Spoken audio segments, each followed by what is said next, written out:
จังได๋ทุกคนสร้างจำเป็นไปส่งหลายอย่างใส่หม้องใดเนี่ยเนี่ย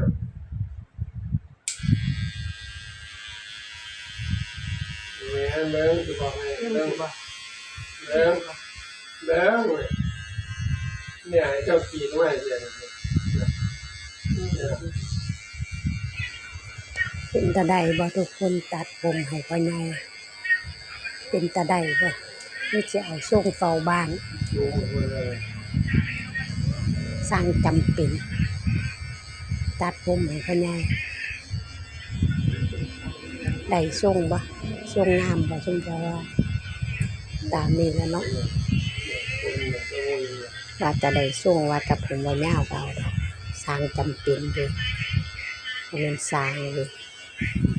สร้างถูๆไทยๆไปจังซั่น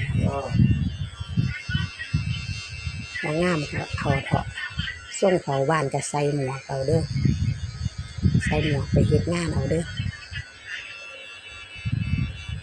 สร้างจำเป็นเนาะก็ได้ส่ำนี้ล่ะทุกคนตามนี้เด้อ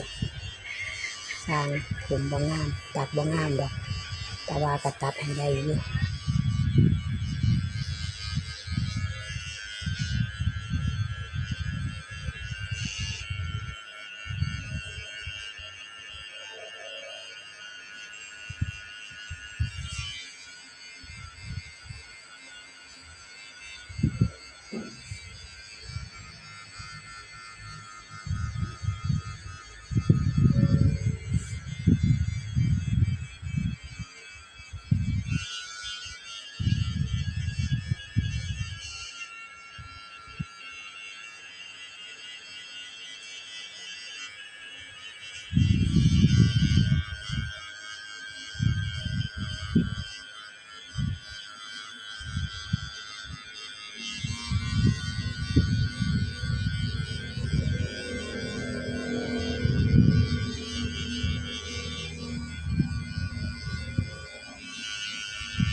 那让你到